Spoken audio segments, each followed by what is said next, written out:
అందరికీ నమస్కారం. ఈనాటి లోతైన విశ్లేషణకు స్వాగతం. ఈరోజు మనం డీకోడింగ్ డిఎన్ఏ అనే మూలాధారాల మీద ఒక డీప్ డైవ్ చేయబోతున్నాం. ముఖ్యంగా ఆర్టిఫిషియల్ ఇంటెలిజెన్స్ మన డిఎన్ఏను చదివే విధానాన్ని ఎలా సమూలంగా మారుస్తోందో తెలుసుకోబోతున్నాం. స్టార్ట్ చేద్దామా? తప్పకుండా అండి. అంటే ఈ జన్యుశాస్త్రం లేదా జినోమిక్స్ అనేది ఎలా మరింత వేగంగా, ఖచ్చితంగా, ముఖ్యంగా అందరికీ సమానంగా ఎలా మారుతుందనేది ఈరోజు మన మెయిన్ ఫోకస్. కరెక్ట్. అసలు టాపిక్లోకి వెళ్లే ముందు వినేవాళ్లకే ఒక చిన్న ఉదాహరణ చెప్తాను. మన శరీరంలో ఉన్న డిఎన్ఏ ఒక అతి పెద్ద లైబ్రరీ అనుకుందాం. అందులో కోట్ల కొద్దీ పుస్తకాలుంటాయి. అవును. ఆ పుస్తకాల్లో మళ్ళీ కోట్ల కొద్దీ అక్షరాలు. మనందరి డిఎన్ఏ కోడ్ చూస్తే దాదాపు 99.9% ఒకేలా ఉంటుంది. కాని ఆ పెద్ద లైబ్రరీలో ఎక్కడో మూలన ఒక పుస్తకంలో కేవలం ఒక్క అక్షరం, అంటే ఏ ఉండాల్సిన చోట సి పడితే చాలు, అది ఊహించని పరిణామాలకు దారితీస్తుంది. నిజమే. ఒక వ్యక్తికి అరుదైన గుండె జబ్బు రావొచ్చు, లేదా క్యాన్సర్ ముప్పు పెరగొచ్చు. ఆ ఒక్క అక్షరాన్ని పట్టుకోవడం అనేది ఒక రకంగా చెప్పాలంటే గడ్డివాములో సూదిని వెతకడం కంటే కష్టం. ఎగ్జాక్ట్లీ.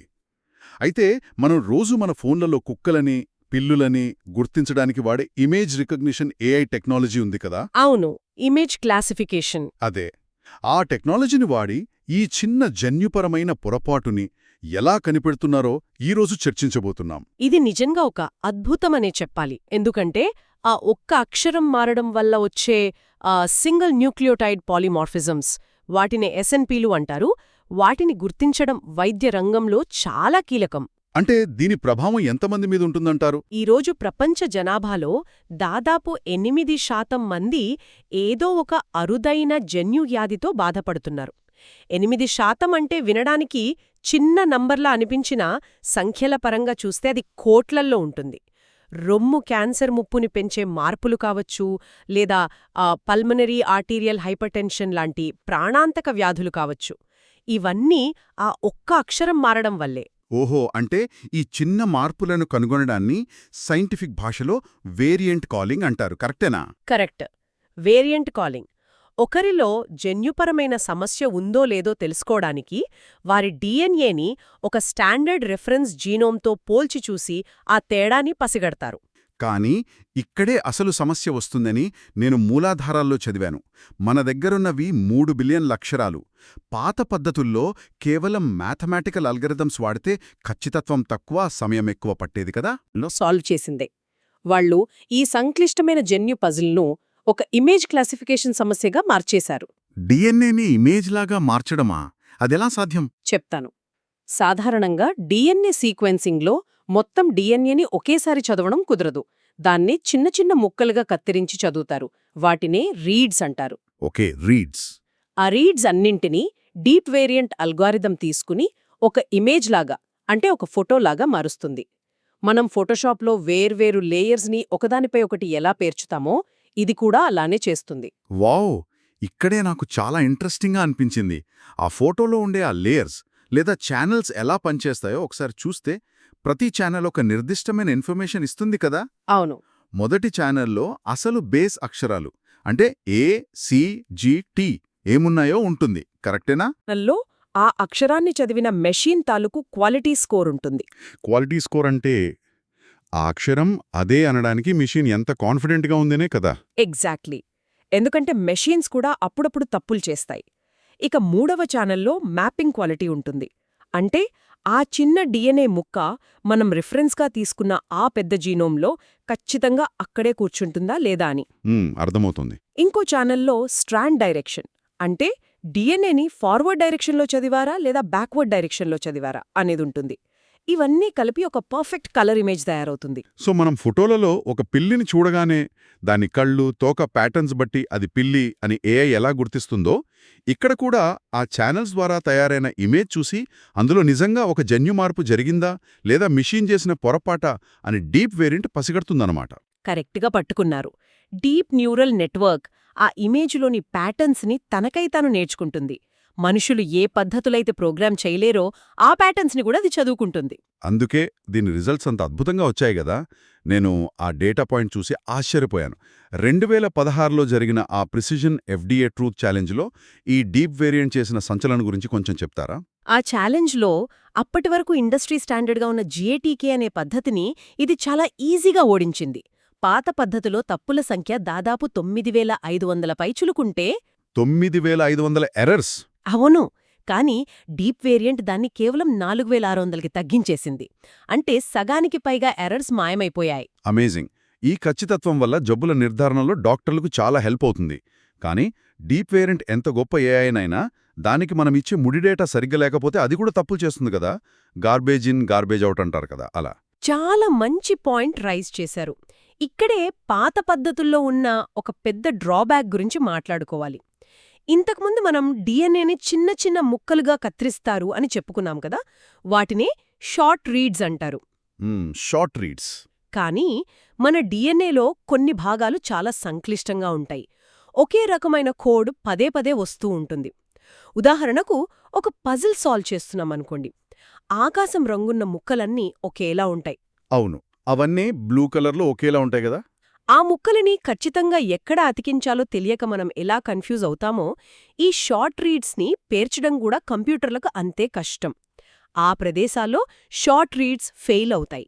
దానికి పరిష్కారంగా వచ్చిందే లాంగ్ రీడ్ సీక్వెన్సింగ్.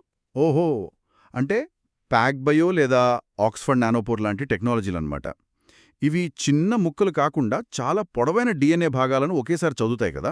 అవునండి. దీనివల్ల పజిల్ సాల్వ్ చేయడం ఈజీ అవుతుంది. అంటే ఆకాశం రంగు ముక్కతో పాటే ఒక చెట్టు కొమ్మ కూడా కలిపుంటే అది ఎక్కడ పెట్టాలో మనకు ఇట్టే తెలిసిపోతుంది, అంతే కదా. ఎంత చక్కటి ఉపమానం. ఖచ్చితంగా లాంగ్ రీడ్స్ చేసే పని అదే. మునుపెన్నడూ స్పష్టంగా కనిపించని డిఎన్ఏ భాగాలు ఇప్పుడు చాలా క్లియర్గా అర్థమవుతున్నాయి. ఈ డేటా వింటే మీకే ఆశ్చర్యం వేస్తుంది. ఈ లాంగ్ రీడ్స్ వల్ల ప్రోటీన్లను తయారు చేసే ఎగ్జాన్ల కవరేజ్ ఏకంగా 16% పెరిగింది. వావ్, 16%! మరీ ముఖ్యంగా చెప్పాలంటే క్యాన్సర్ ముప్పుతో ముడిపడి ఉన్న PMS2 లాంటి సంక్లిష్టమైన జన్యువుల విషయంలో పాత పద్ధతుల్లో కేవలం 26% కవరేజ్ మాత్రమే ఉండేది. కానీ లాంగ్ రీడ్స్ వల్ల అది ఏకంగా 26%కి దూసుకెళ్లింది. ఒక్క నిమిషం, ఇక్కడ నా చిన్న డౌట్ అండి. లాంగ్ రీడ్స్ వల్ల పెద్ద ముప్పులొస్తాయి, కవరేజ్ పెరుగుతుంది, అంతా ఓకే. కానీ మూలాధారాలలో నేనొక పాయింట్ చదివాను.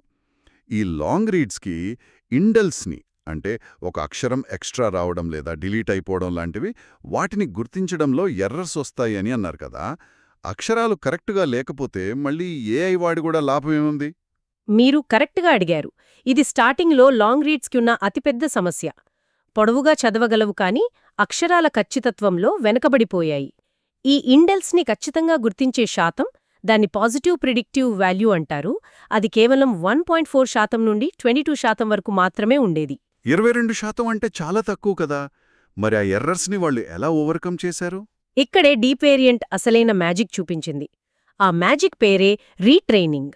రీట్రైనింగ్ అంటే ఆ లాంగ్ రీడ్ మెషిన్లు చేసే తప్పులను కూడా ఏఐకి నేర్పించేశారా ఏంటి? లేదా ఒక ప్రత్యేకమైన ఎర్రర్ ప్యాటర్న్ ఉంటుంది. ఉదాహరణకు మీ ఫ్రెండ్ ఒకరు ఏ రాస్తే అది యూలాగా కనిపిస్తుంది అనుకుందాం. మొదట్లో కన్ఫ్యూజ్ అయినా కొన్నాళ్లకి అతని చేతి రాత నాకు అలవాటైపోతుంది కదా. సేమ్ డీప్ వేరియంట్ కూడా అదే చేసింది. Pack bio long read data మీదే డీప్ వేరియంట్కు మళ్లీ ట్రైనింగ్ ఇచ్చారు.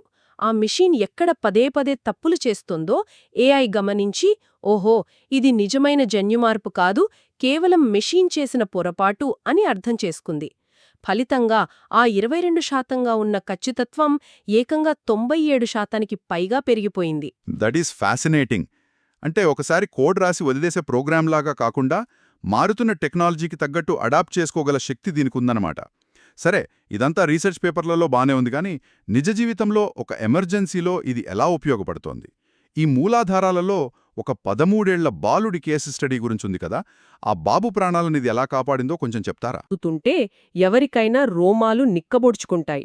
ఒక 13 ఏళ్ల పిల్లాడికి సడన్గా డీకాంపెన్సేటింగ్ హార్ట్ ఫెయిల్యూర్ స్టార్ట్ అయింది. అంటే అతని గుండె పనితీరు అత్యంత వేగంగా క్షీణించిపోతోంది. పరిస్థితి చాలా విషమంగా ఉంది. చాలా క్రిటికల్ అన్నమాట. అవును, ప్రతి నిమిషం విలువైనదే. సాధారణంగా ఇలాంటి సమయంలో అసలా బాలుడికి ఏ జన్యువ్యాధి ఉందో కనిపెట్టడానికి వారాలు, కొన్నిసార్లు నెలలు పడుతుంది. కాని అక్కడంత సమయం లేదు. అప్పుడు స్టాన్ఫర్డ్ యూనివర్సిటీ మరియు యూసీ శాంటాక్రూజ్ జెనోమిక్స్ ఇన్స్టిట్యూట్ నిపుణులు ఒక అద్భుతం చేశారు. వాళ్ళీ ఆక్స్ఫర్డ్ నానోపోర్ టెక్నాలజీని మన డీప్ వేరియంట్ని కలిపి వాడారు కదా.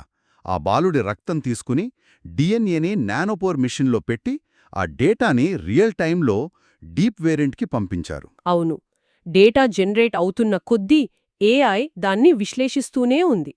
వాళ్ళు ఆ సమస్యకు కారణమైన జన్యును కనిపెట్టడానికి పట్టిన సమయమెంతో తెలుసా? కేవలం 8 గంటల్లోపు. Less than 8 hours. అన్బిలీవబుల్. నిజంగా. వాళ్ళు TNNT2 అనే జన్యువులో ఉన్న లోపాన్ని పసిగట్టారు. ఆ లోపమే గుండె కండరాలు బలహీనపడే డైలేటెడ్ కార్డియోమయోపతికి దారితీస్తోందని నిర్ధారించారు. 8 గంటల్లోపు జన్యువ్యాధిని కనిపెట్టడం అనేది ఖచ్చితంగా అల్ట్రా ర్యాపిడ్ జెనెటిక్ డయాగ్నోసిస్. ఉదయం పేషెంట్ వస్తే సాయంత్రానికి జబ్బేంటో డాక్టర్లకు తెలిసిపోయింది. సరైన చికిత్స అందించగలిగారు. భవిష్యత్తులో ఈ వేగం ప్రతి ఆస్పత్రిలో అందుబాటులోకొస్తే వైద్యరంగం ముఖచిత్రమే మారిపోతుంది. నిస్సందేహంగా. అయితే మనమిక్కడ ఆలోచించాల్సిన ఇంకో విషయం కూడా ఉంది. వేగం ఎంత ముఖ్యమో మనం వాడుతున్న మ్యాప్ అందరికీ సమానంగా పనిచేస్తుందా లేదా అన్నది కూడా అంతే ముఖ్యం. అంటే రిఫరెన్స్ జీనోమ్ గురించే కదా మీరు మాట్లాడుతున్నారు? అవును. మనం ఒకరి డిఎన్ఏని ఆ రిఫరెన్స్ జీనోమ్తో పోల్చి తప్పులు వెతుకుతాం. కాని ఆ మ్యాప్లోనే ఒక పక్షపాతం లేదా బయాస్ ఉంటే? ఎగ్జాక్ట్లీ. ఇక్కడే పాన్జీనోమ్ అనే కాన్సెప్ట్ వస్తోంది. ఇన్నాళ్లు సైంటిస్టులు వాడిన ఆ రిఫరెన్స్ జీనోమ్ కేవలం కొద్దిమంది వ్యక్తుల డిఎన్ఏ ఆధారంగా, అందులోనూ ప్రధానంగా యూరోపియన్ సంతతికి చెందిన వ్యక్తుల డిఎన్ఏతో తయారైంది. ప్రపంచంలో ఇంత వైవిధ్యమున్నప్పుడు కేవలం ఒకే ప్రాంతం వారి డిఎన్ఏని స్టాండర్డ్గా ఎలా వాడగలం? చాలా వ్యాలిడ్ పాయింట్. ఇది ఎవరి ఉద్దేశపూర్వక తప్పిదమో కాదు, చారిత్రాత్మకంగా తొలి దశలో పరిశోధనలన్నీ అక్కడే జరగడం వల్ల వచ్చిన లోపం. కాని దీనివల్ల సమస్య ఏంటంటే, యూరోపియన్ సంతతి వ్యక్తులకు ఈ జన్యు పరీక్షలు అద్భుతంగా పనిచేస్తాయి. కాని ఆఫ్రికన్, ఆసియన్ లేదా మనలాంటి భారతీయుల జన్యువులను ఆ పాత మ్యాప్తో పోల్చినప్పుడు నిజమైన వేరియంట్ దొరకకపోవచ్చు. ఇది ఒక హెల్త్ ఈక్విటీ సమస్య. దీన్ని నేను అర్థం చేసుకున్న విధానం చెప్తాను. ఉదాహరణకు, నా దగ్గర ఒక పాత సిటీ మ్యాప్ ఉంది. అది కేవలం హైదరాబాద్లోని పాత బస్తీ గురించి మాత్రమే చెప్తోంది. ఆ మ్యాప్ పట్టుకొని నేను న్యూయార్క్ వెళ్ళి నావిగేట్ చేయడానికి ట్రై చేస్తే దారి దొరుకుతుందా? దొరకదు. మనకిప్పుడు కావాల్సింది ఆ పాత సిటీ మ్యాప్ కాదు, ప్రపంచం మొత్తానికి సంబంధించిన ఒక కొత్త గ్లోబల్ జీపీఎస్. ఆ గ్లోబల్ జీపీఎస్ఏ ఈ పాన్జీనోమ్. ఏమంటారు? మీ గ్లోబల్ జీపీఎస్ పోలిక అద్భుతంగా ఉంది. పాన్జీనోమ్ చేసే పని అదే. ఇది ప్రపంచవ్యాప్తంగా ఉన్న మానవ వైవిధ్యాన్ని ప్రతిబింబించేలా తయారవుతున్న ఒక సమగ్రమైన రిఫరెన్స్. ఇందులో అన్ని వర్గాల వారి జన్యు సమాచారం ఉంటుంది. అయితే ఇంత పెద్ద పాన్జీనోమ్ని నిర్మించడానికి మళ్లీ లాంగ్ రీడ్ టెక్నాలజీయే కీలకం. ఇక్కడ ఇంకో విశేషమేంటంటే, ప్యాక్బయో లాంగ్ రీడ్స్ నుండి వచ్చే డేటాని ముందుగానే క్లీన్ చేసి క్వాలిటీ పెంచడానికి గూగుల్ వారు డీప్ కన్సెన్సస్ అనే మరో అద్భుతమైన ఏఐ టూల్ని డెవలప్ చేశారు. ఓహో, అంటే డీప్ కన్సెన్సస్ ద్వారా అత్యంత స్వచ్ఛమైన డేటాతో ఈ పాన్జీనోమ్ని నిర్మిస్తున్నారు. ఆ తర్వాత దాన్ని మన డీప్ వేరియంట్కి లింక్ చేస్తారు. అప్పుడు మన పూర్వీకులు ఏ మూల నుండి వచ్చినా మన డిఎన్ఏని ఖచ్చితంగా విశ్లేషించే శక్తి వస్తుందన్నమాట. అవును. అప్పుడే జన్యువైద్యం కొంతమందికే కాకుండా అందరికీ సమానంగా అందుతుంది. నిజంగా ఇదొక పెద్ద ముందడుగు. సో ఈ పాయింట్ దగ్గరే మనం ఇంకో అడుగు ముందుకు వేద్దాం. ఈ డీప్ లెర్నింగ్ టెక్నాలజీ కేవలం పుట్టుకతో వచ్చే జబ్బులకే కాదు, క్యాన్సర్ లాంటి మహమ్మారులపై కూడా పోరాడుతోంది కదా. క్యాన్సర్ ట్యూమర్లలో వచ్చే జన్యు మార్పులు కొంచెం డిఫరెంట్ అంటారు. దానికి డీప్ వేరియంట్ ఫ్రేమ్వర్క్ని ఎలా మార్చారు? పుట్టుకతో మన శరీరంలో ఉండే వేరియంట్స్ని జర్మ్ లైన్ అంటారు. కాని క్యాన్సర్ కణాలలో వచ్చే మార్పులు అలా కాదు. అవి జీవితకాలంలో కేవలం ఆ కణితి లేదా ట్యూమర్ ఉన్న ప్రదేశంలో మాత్రమే వస్తాయి. వాటిని సోమాటిక్ వేరియంట్స్ అంటారు. Okay, somatic variants. ఇవి చాలా తక్కువ శాతంలో ఉంటాయి. వీటిని కనిపెట్టడం చాలా కష్టం. డీప్ వేరియంట్ వెనుక ఉన్న అదే ఇమేజ్ క్లాసిఫికేషన్ టెక్నాలజీని వాడి క్యాన్సర్ కోసం ప్రత్యేకంగా డీప్ సోమాటిక్ అనే టూల్ని తయారుచేశారు. మరి ఇది క్యాన్సర్ని ఎలా గుర్తిస్తుంది? ఆ ట్యూమర్ డిఎన్ఏని పేషెంట్ నార్మల్ డిఎన్ఏని పక్కపక్కన పెట్టి పోల్చి చూస్తుందా? సరిగ్గా అదే జరుగుతుంది. డీప్ సోమాటిక్ పేషెంట్ ట్యూమర్ రీడ్స్ని వారి నార్మల్ కణజాలం రీడ్స్తో ఒకేసారి పోల్చి చూస్తుంది. ఎక్కడైతే నార్మల్ కణంలో లేకుండా కేవలం ట్యూమర్లో మాత్రమే మార్పు జరిగిందో ఖచ్చితంగా కనిపెడుతుంది.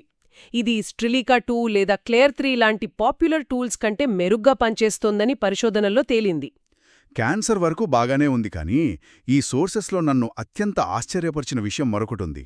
మలేరియా వ్యాప్తి చేసే దోమలపై ఈ ఏఐని వాడటం. అవును. ఒక మనిషి డిఎన్ఏ కోసం, మనిషి జబ్బుల కోసం తయారుచేసిన ఏఏ మోడల్ని తీసుకెళ్లి దోమల కోసం వాడటమేంటి? అది నిజంగా పనిచేస్తుందా? ఇదొక సిటీ మ్యాప్తో అడవిలో దారి వెతికినట్టు కాదా? వినడానికి విడ్డూరంగానే అనిపిస్తుంది కానీ ఈ ఫ్రేమ్వర్క్కి ఉన్న యూనివర్సాలిటీ అలాంటిది. మలేరియా వ్యాప్తి చేయడంలో ప్రధానమైన దోమ యానోఫిలిస్ గ్యాండియే. కీటకనాశనుల పట్ల ఆ దోమలకు రోగనిరోధకత ఎలా వస్తుందో అర్థం చేసుకోవడానికి సైంటిస్టులు ట్రై చేశారు. మొదట్లో మనిషి కోసం ట్రైన్ చేసిన డీప్ వేరియంట్నే నేలుగా ఆ దోమల మీద వాడారు. మరి రిజల్ట్ ఎలా వచ్చింది? అప్పుడు ఎర్రర్ రేట్ చాలా ఎక్కువగా వచ్చింది. అంటే ఒక తరానికి తర్వాతి తరానికి మధ్య జెనెటిక్స్ లాజికల్గా ఫాలో అవ్వకపోవడాన్ని మెండలియన్ వయలేషన్ రేట్ అంటారు. అది దాదాపు 15% పైన ఉండిపోయింది. అంటే ఆ ఏఐ మనిషి ప్యాటర్న్స్ వెతుకుతోంది కాబట్టి దోమల డేటాకి సెట్ కాలేదు. అప్పుడు ఆ 15% ఎర్రర్ని తగ్గించడానికి మళ్ళీ ఆ పాత ఫార్ములా రీట్రైనింగ్ వాడారన్నమాట. అవును. ఆ దోమల డేటాతోనే మోడల్ని మళ్ళీ ట్రైన్ చేశారు. దానికి దోమల డిఎన్ఏ ప్యాటర్న్స్ని పరిచయం చేశారు. ఆ తర్వాత వచ్చిన రిజల్ట్ చూసి సైంటిస్టులే ఆశ్చర్యపోయారు. ఆ 15%గా ఉన్న ఎర్రర్ రేట్ ఏకంగా 5.8%కి పడిపోయింది. వావ్! సగానికి పైగా తగ్గిపోయింది. అంతేకాదు, తప్పులు అస్సలు ఉండకూడని హై కాన్ఫిడెన్స్ వేరియన్స్ విషయంలో ఎర్రర్ రేట్ 5% నుండి ఏకంగా 1% కంటే తక్కువకు పడిపోయింది. 1% కంటే తక్కువ. అంటే ఈ ఫ్రేమ్వర్క్కి మనిషి, దోమ అనే తేడా లేదు. మనం ఏ జీవి డేటాని నేర్పిస్తే ఆ జీవి డిఎన్ఏని చదవటం, అది అడాప్ట్ చేసేసుకుంటుంది. ఇది ఒక అల్టిమేట్ గ్లోబల్ బయోలాజికల్ స్కానర్ లాగా తయారవుతుంది కదా. అవును. ఇది కేవలం మనుషులకే పరిమితం కాదు. ఈ భూమిపై ఉన్న ఏ జీవికైనా అప్లై చెయ్యొచ్చు. పశువుల బ్రీడింగ్లో, వ్యవసాయంలో కొత్త పంటల జన్యువులను చదవటానికి అవకాశాలు అనంతం. చాలా గొప్ప విషయాలు మాట్లాడుకున్నాం. ఇవన్నీ వింటుంటే ఒక విషయం స్పష్టంగా అర్థమవుతుంది. Deep variant, long reads, pan genomes, deep somatic ఇవన్నీ కేవలం కంప్యూటర్ స్క్రీన్లకే పరిమితమైన టెక్ డెమోలు కావు. ఇవి హాస్పిటల్స్లో ప్రాణాలు కాపాడుతున్నాయి, క్యాన్సర్ మీద యుద్ధం చేస్తున్నాయి. ఖచ్చితంగా. మరీ ముఖ్యంగా గూగుల్ లాంటి సంస్థలు వీటిని ఓపెన్ సోర్స్గా ఉంచడం ఈ డీప్ డైవ్కి ఒక పర్ఫెక్ట్ ఎండింగ్ అనుకోవచ్చు. అంటే ఏ డెవలపర్ అయినా దీన్ని ఉచితంగా వాడుకోవచ్చు. డెవలపర్లు, యూజర్ల మధ్య ఉన్న ఈ సహకారమే ఈ సక్సెస్కి ప్రధాన కారణం. 100% సైన్స్ ఎప్పుడూ నాలెడ్జ్ షేరింగ్తోనే ముందుకు వెళ్తుంది. డీప్ వేరియంట్ ఓపెన్ సోర్స్ కావడం వల్లనే ప్రపంచవ్యాప్తంగా సైంటిస్టులు దాన్ని వాడి దోమల నుండి క్యాన్సర్ కణాల వరకు తమకు కావాల్సినట్లు వాడుకుంటున్నారు. నిజమే. సో ఇది వింటున్న వాళ్ళందరికీ ఒక చిన్న రిమైండర్. ప్రతిరోజూ మన ప్రపంచం ఊహించలేనంత భారీ స్థాయిలో బయోలాజికల్ డేటాని ఉత్పత్తి చేస్తోంది. ఈ డేటానే రాబోయే తరాల భవిష్యత్తును నిర్ణయించబోతోంది. అవునండి. ఈ ఖచ్చితత్వం వల్ల రాబోయే రోజుల్లో ప్రతి వ్యాధికి రోగి యొక్క ప్రత్యేకమైన డిఎన్ఏ ఆధారంగా పర్సనలైజ్డ్ ట్రీట్మెంట్ లభించే కాలం చాలా దగ్గర్లోనే ఉంది. అవును. సో మనందరము ఒక్కసారి ఆలోచించాల్సిన విషయమేంటంటే, ఇంతటి శక్తివంతమైన ఏఐ, ఈ కొత్త లాంగ్ రీడ్ టెక్నాలజీల కలయిక భవిష్యత్తులో ఇంకెన్ని అద్భుతాలను బయటపెడుతుందో ఊహించండి. ఒకప్పుడు కేవలం మనుష్యుల డిఎన్ఏలోని అక్షర దోషాలను పట్టుకోవడానికి మొదలైన ఈ ఏఐ ప్రయాణం రేపు ఈ భూమిపై ఉన్న జీవజాలం మొత్తానికి సంబంధించిన ఇంకెన్ని అంతుచిక్కని బయోలాజికల్ రహస్యాలను మన కళ్ల ముందు ఉంచబోతోందో కదా. ఈ ఆలోచనతో ఈనాటి ఈ విశ్లేషణను ముగిద్దాం. థాంక్యూ.